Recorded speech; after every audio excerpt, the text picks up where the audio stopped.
लग्नानंतर होईलच प्रेम मालिकेचा आजचा भाग आपण ऐकत आहोत प्रेक्षकांनो. खूपच धमाकेदार असं झालेला आहे. इथे वकील आलेले असतात आणि वकील इथे आल्यानंतर काव्या आणि पार्थला खूप मोठा धक्का बसलेला असतो.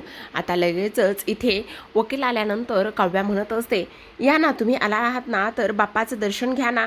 त्यावर त्या म्हणत असतात, हो हो अगदीच, मी बाप्पाचं दर्शन तर घेणारच आहे आणि बाप्पाकडे असंही मागणार आहे की तुम्हा दोघांना एकत्र येण्याची सद्बुद्धी देवो म्हणून.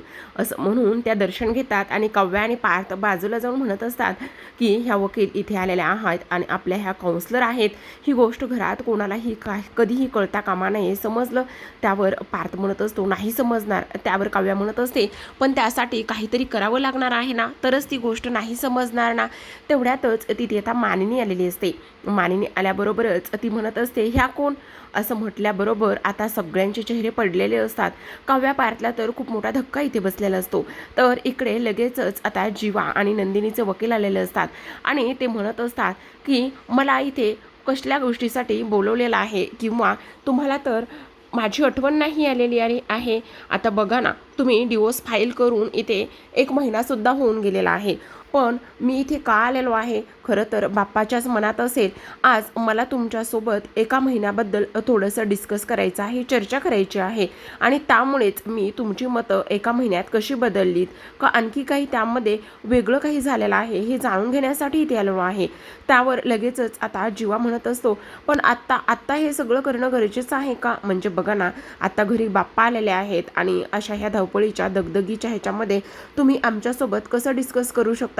त्यावर आता लगेचच वकील म्हणत असतात, असं कसं नाही डिस्कस करू शकत, डिस्कस तर करू शकतो ना, आणि हे बाप्पाच्याच मनात असेल असं कशावरून नाही. मग आता तुम्ही ठरवा दोघांपैकी एक जण की माझ्यासोबत अगोदर कोण इथे चर्चा करण्यासाठी तयार आहे. असं म्हटल्यानंतर पुन्हा एकदा दोघं एकमेकांकडे पाहत असतात. दोघांनी एकमेकांकडे पाहिल्याबरोबरच पुन्हा वकील म्हणत असतात, प्रत्येक वेळी मी तुम्हाला काहीतरी विचारलं तर तुम्ही प्रत्येक वेळी दोघं एकमेकांकडे का बरं पाहतात, ही तर गोष्ट मला काही समजत नाही बघा. असं म्हटल्यानंतर आता इकडे लगेचच नंदिनी म्हणत असते, नाही नाही हो, असं काही नाही आहे, तुम्ही नक्की चर्चा करू शकता ना, आणि आम्ही तुमच्याशी बोलायला आणि तुम्ही विचारलेल्या सगळ्या प्रश्नांची उत्तरं देण्यासाठी तयार आहोत, काहीच हरकत नाही आहे. वर लगेचच जेव्हा म्हणत असतो, पण आत्ता ह्यावेळी कसं शक्य आहे, असं म्हटल्यानंतर आता लगेचच कोण अगोदर बोलणार म्हणून दोघांना थोडंसं कन्फ्युजन असतं.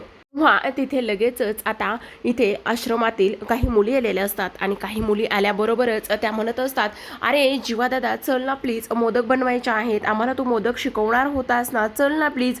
आणि लगेचच जीवा म्हणत असतो, अगं आत्ता, आणि असं म्हणूनच त्या मोदक बनवण्यासाठी घेऊन जाण्याचा प्रयत्न करत असतात. लगेचच वकील म्हणत असतात, बघा तुम्हाला एवढं सगळं कन्फ्युजन होतं ना, झालं दूर. आता बघा तुम्ही निवांत माझ्याशी बोलू शकता आणि सगळ्या गोष्टी इथे चर्चा करून सांगू शकता, बरोबर आहे की नाही. त्यावर नंदिनी म्हणत असते, हो चालेल ना, या आपण इथे बाजूला बसून बोलूयात. त्यावर लगेचच आता वकील आणि त्यासोबत नंदिनी एका बाजूला बसतात आणि एका बाजूला बसून आता इथे जे प्रश्न इथे विचारलेले असतात ते प्रश्न सगळे काही ते सॉल्व्ह करण्यासाठी प्रयत्न करत असतात. तर आता इकडे दुसऱ्या बाजूला मानिनी समोर खूपच मोठा गोंधळ असतो. मानिनी विचारते, ह्या कोण आहेत, पण आता काव्या लगेचच म्हणत असते, ह्या माझ्या IASच्या मॅथ टीचर्स आहेत. अरे वा, मॅथ टीचर आहेत आणि त्या सुद्धा घरापर्यंत आलेल्या आहेत, किती चांगली गोष्ट आहे नाही. हो, ह्या मॅथ शिकवतात आणि खूप छान शिकवतात. त्यावर लगेचच आता मानिनी म्हणत असते, अच्छा, आणि त्यावर लगेच मग आमची काव्या कशी आहे मॅथमध्ये. तेव्हा लगेचच आता वकील म्हणत असतात, तुमची काव्या ना मॅथमध्ये खूप चांगली आहे, पण मी जरी मॅथची टीचर असले ना तरीसुद्धा मी इथे गणित आणि त्यासोबत नात्याचा गुंता कसा सोडवायचा हे सुद्धा चांगल्या पद्धतीने शिकवते. आता खरं सांगू का तुम्हाला, तुमची काव्या ना तशी खूप हुशार आहे, पण सगळ्यात महत्त्वाची गोष्ट इथे ती मॅथमध्ये थोडीशी कमी आहे बघा. मग इथे मानिनी म्हणत असते, खरं सांगू का तुम्हाला, आमची काव्या खरंच खूप गोड आहे बघा ना, सगळं काही सांभाळते, इथे एवढा अभ्यास करते, पण तिच्याकडे चांगलं लक्ष द्या तुम्ही, आणि ती मॅथमध्ये सुद्धा चांगल्या मार्क्सने पास व्हायला पाहिजे, असं सुद्धा आता इथे मानिनी बोलत असते. अहो होईल होती, नका काळजी करू. आणि तेव्हा इथे आता मानिनी मानिनी म्हणत असते, बरं ठीक आहे, तुम्ही आता बाप्पाचं दर्शन करा आणि छान गप्पा वगैरे मारा. आणि त्याचबरोबर इथे मध्येच पार्थ म्हणत असतो, हो. आणि इकडे मात्र लगेचच आता मॅथ टीचर म्हणत असतात, बघा ना इथे कशा छान पद्धतीने नवरा बायकोंच्या एकमेकांना गोष्टी एवढ्या सगळ्या माहिती आहेत, असं सुद्धा आता इथे त्या बोलत असतात. त्यावर लगेचच आता इकडे टीचर म्हणत असतात, खरं पाहायला गेलं तर असं क्वचितच प्रकरण सापडतं, नाहीतर हल्लीचा नवरा बायकोंना इथे कोणाचे वाढदिवस कधी आहेत हे सुद्धा माहिती नसतं, पण इथे तुमच्या मुलाला तुमच्या सुनेचं सगळं काही माहिती आहे बघा.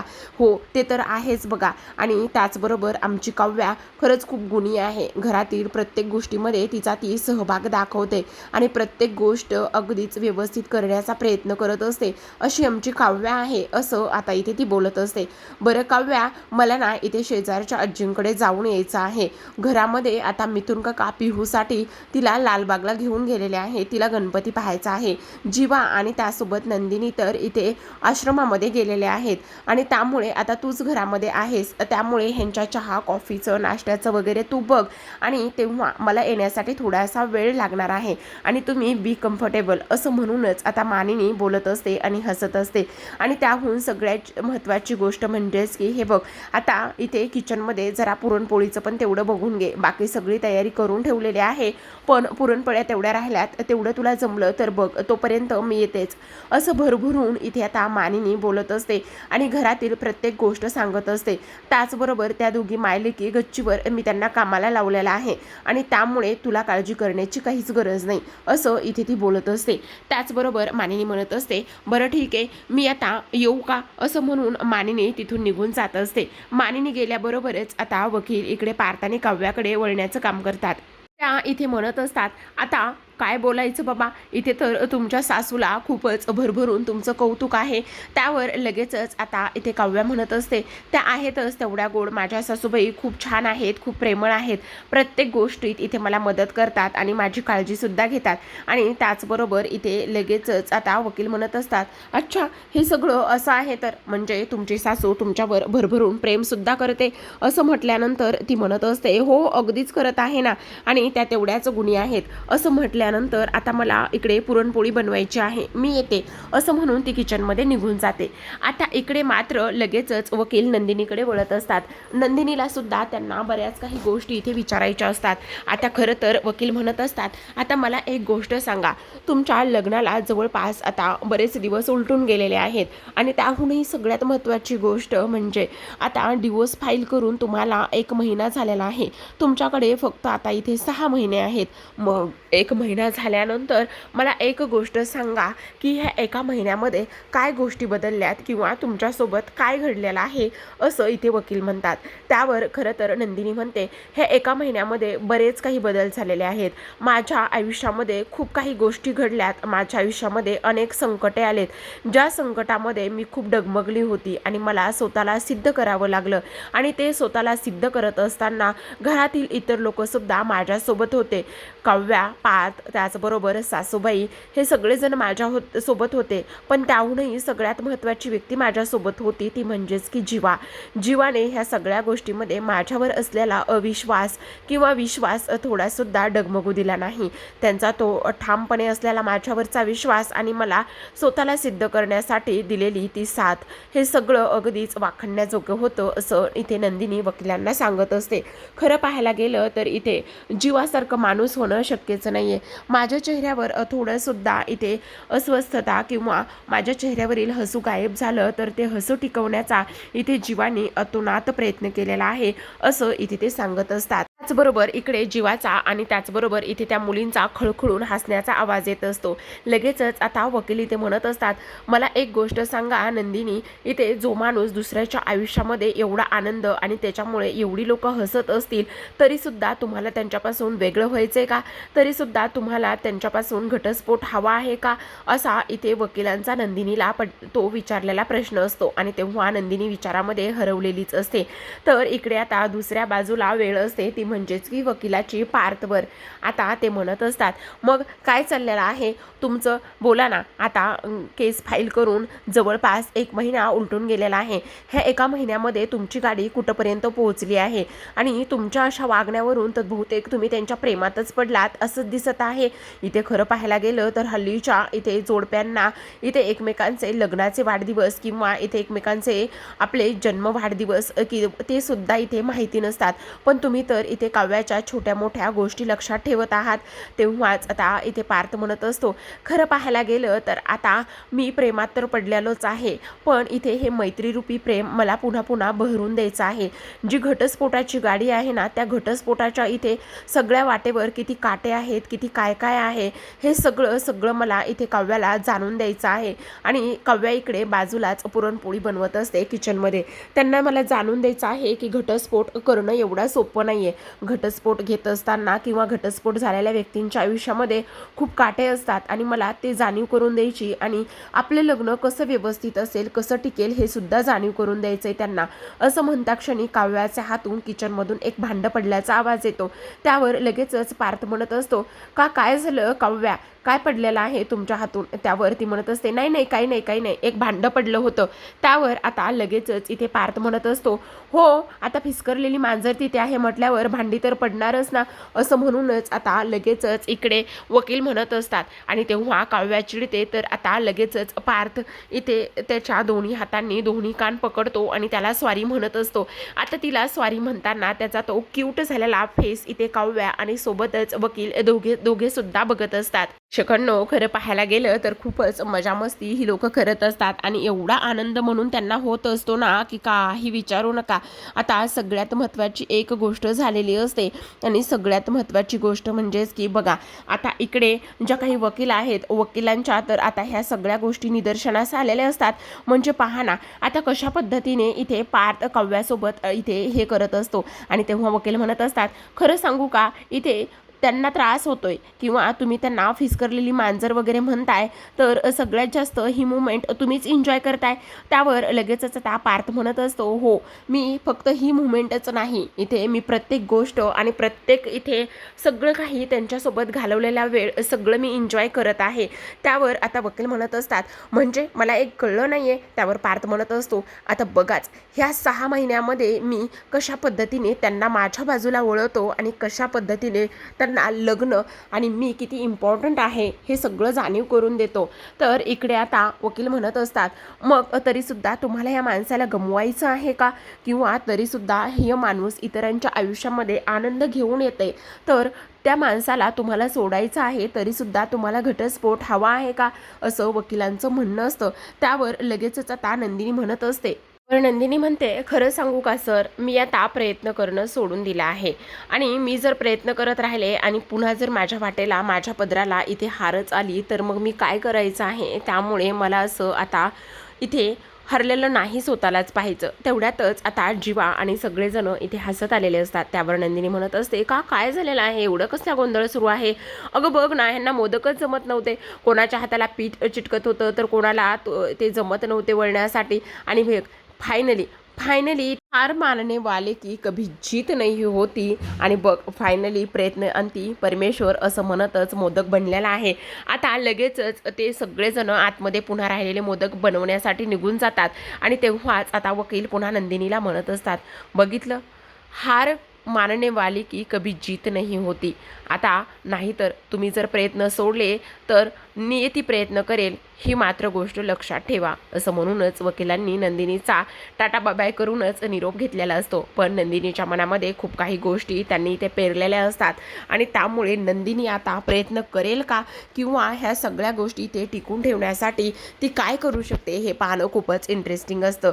तर आता मात्र इकडे दुसऱ्या बाजूला इथे जीवा जो आहे तो सगळं काही भरभरून इथे वकिलांसमोर बोलत असतो. तर इकडे काव्या किचनमध्ये बसून पुरणपोळी बनवत बनवत असते. आता तिच्या ऑलमोस्ट पुरणपोळ्या बनवून झालेल्या असतात आणि तेव्हा ती म्हणत असते, झालेल्या आहेत माझ्या जेवढ्या पुरणपोळ्या बनवायच्या होत्या तेवढ्या. त्यामुळे आता इकडे वकील म्हणत असतात, ठीक आहे मग आता तुम्ही माझ्यासोबत गप्पा मारू शकता ना, असं म्हणूनच काव्या म्हणत असते, हो नक्कीच गप्पा मारू शकते, मला काहीच प्रॉब्लेम नाही. त्यावर पार्थ म्हणत असतो, ठीक आहे मग तुम्ही ते गप्पा मारत बसा, मी थोड्यासा पुरणपोळ्या ट्राय करतो. त्यावर काव्या म्हणते, तुम्हाला जमतील? त्यावर तो म्हणत असतो, हो नक्कीच जमतील ना, असं म्हणून पार्थ आता राहिलेल्या पुरणपोळ्या बनवण्यासाठी किचनमध्ये निघून गेलेला असतो. तर इकडे दुसऱ्या बाजूला काय मग तुम्हाला तर हे सगळं करायला खूप आवडते वाटतं, पुरणपोळी वगैरे ह्या सगळ्या गोष्टी. त्यावर काव्या म्हणत असते, खरं तर मला ना स्वयंपाक करणं म्हणजे मेडिटेशन सारखं वाटतं, म्हणूनच मला पुरणपोळी बनवायला खूप जास्त आवडते आणि मी नेहमीच बनवण्याचा प्रयत्नसुद्धा करते. खरं तर लग्नाआधी मी ते माझ्या नंदिनीताईसाठी नेहमी काही ना काही स्वयंपाकात करायची, तेव्हा नंदिनीताईला ते सगळं काही आवडायचं आणि तिला आवडलं की मलासुद्धा खूप आनंद व्हायचा. मग तेव्हा वकील म्हणत असतात, आत्तासुद्धा मग तुम्ही हे बनवताय ना, मग पार्थलासुद्धा ते आवडल्यावर तुम्हाला तेवढाच आनंद होतो का? मग काय पुरणपोळीसारखेच पार्थसुद्धा गोड आहेत का नाही, असा इथे वकिलांनी काव्याला प्रश्न विचारलेला असतो. तर इकडे दुसऱ्या बाजूला इथे वकील म्हणत असतात, आहे ना खूप गोड आहे, तुम्ही बनवलेला हा जो मोदक आहे ना तो अप्रतिम आणि अप्रचंड असा गोड आहे. इकडे आता विचारलेल्या प्रश्नावर काव्या काहीच बोलत नसते. तर इकडे दुसऱ्या बाजूला आता जीवा म्हणत असतो, मग मोदक तर जमलाय, पण नातं कुठंपर्यंत आलेलं आहे, काय चाललेलं काय आहे, कुठंपर्यंत प्रगती झालेली आहे, लगेच फाईल करून जवळपास 1 महिना उलटून गेलेला आहे.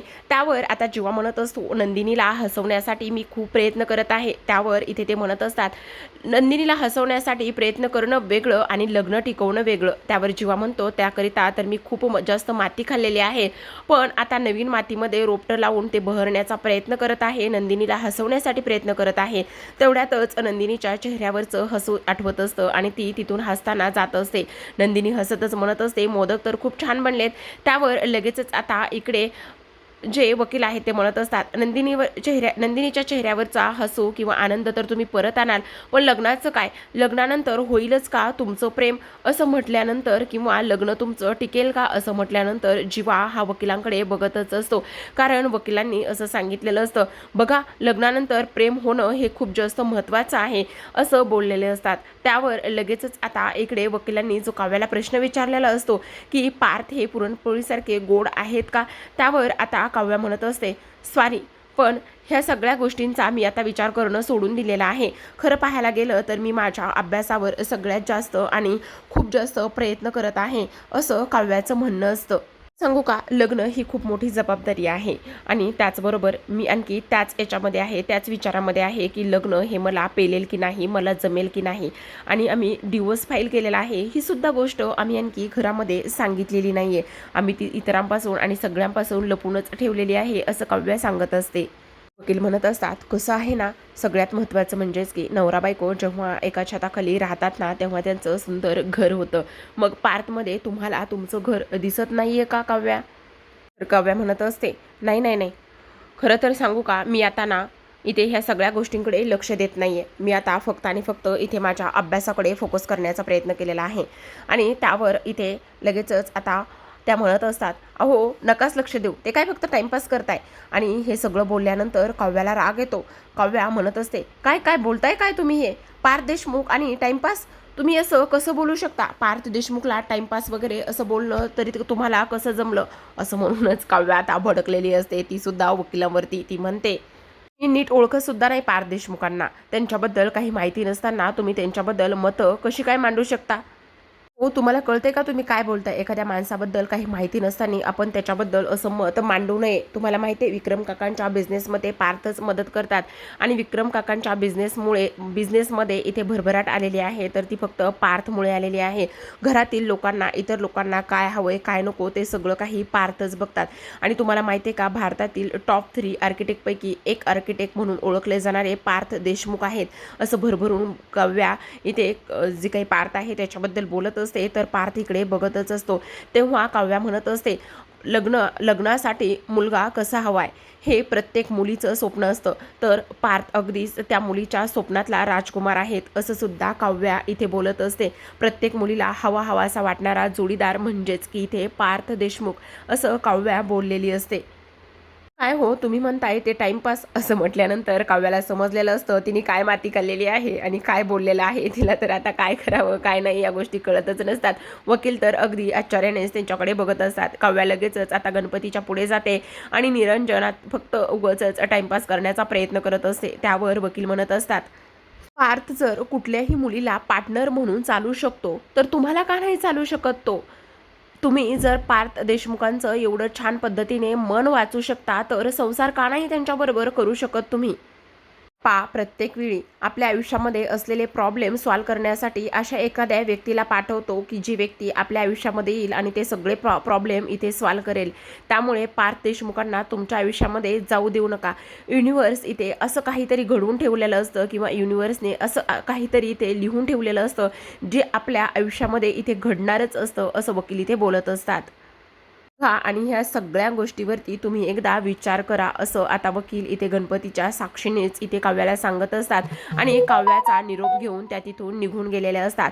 तर इकडे दुसऱ्या बाजूला काव्या ही गणपतीकडे फक्त आणि फक्त भरलेल्या डोळ्यांनी आणि भरलेल्या नजरेने ती पाहत असते.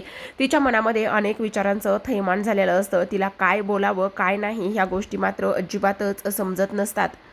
आताच म्हणत असते, खरंच पार्थ देशमुख माझ्या आयुष्यामध्ये आलेलं माझे प्रॉब्लेम सोडण्यासाठी मिळालेलं मला सोल्युशन आहे का, असं इथे ती बोलत असते. हा प्रेक्षकांनो उद्याच्या भागामध्ये आपण पाहत आहोत गुरुजी घरी आलेले असतात आणि तेव्हा गुरुजी घरी आल्यानंतर काव्याला ते म्हणत असतात, काही काही गुपितं अशी असतात आणि काही संकेत असे असतात जे ज्याच्यापर्यंत पोहोचायला हवेत ते त्याच्यापर्यंतच पोहोचलेले बरे असतात. त्यावरच काव्या म्हणत असते, नक्की तुम्ही कशाबद्दल बोलत आहात? त्यावरच गुरुजी म्हणत असतात, आता दुसरा अध्याय सुरू होणार आहे. नशिबाचे फासे हे उलटे फिरणार आहेत. नशिबाचे फासे उलटे फिरणार आहेत आणि जे लपून आहे ते उघड होणार आहे. तर इकडे काव्याला खूप मोठा धक्का बसलेला असतो. हे सगळं काय होईल? तर आनंद निवासमध्ये जे इथे नाव असतं सुरुवातीचं ते नावच म्हणजेच की इथे आनंद निवासाचा विघ्नहर्ता म्हणजे आनंद हे नावच इथे खाली पडलेलं असतं आणि ते नाव खाली पडल्यानंतर आता नंदिनी म्हणत असते, जीवा हे असं कसं होऊ शकतं? हा जो बोर्ड आहे तो खाली कसा पडलेला आहे आणि हा जो बोर्ड आहे तो खाली पडलाय म्हणजेच ह्या सगळ्या गोष्टीचा काय अर्थ आहे, असं नंदिनी आता जीवाला विचारत असते. तेव्हा आता इथे ह्या चौघांच्या आयुष्यामध्ये खूपच मोठा बदल होणार असतो प्रेक्षकांनो. कारण आता काव्याचं इथे पार्थ जीवावरती कधी काळी प्रेम होतं आणि ती गोष्ट आता इथे मानिनीला समजलेली असते आणि मानिनीला ही गोष्ट समजल्यामुळे आता ह्या चौघांच्या आयुष्यामध्ये नवीन काय वादळ येईल हे पाहणं खूपच इंटरेस्टिंग आणि रंजक असणार आहे. त्यामुळे अशाच नवनवीन डेली मालिकांचे अपडेट्स आणि रिव्ह्यू जाणून घ्यायचे असतील पाहायचे असतील तर नक्की आपल्या डेली टिस्ट या यूट्यूब चॅनलला सबस्क्राईब करा. व्हिडिओ पाहिल्याबद्दल अगदी मनापासून धन्यवाद.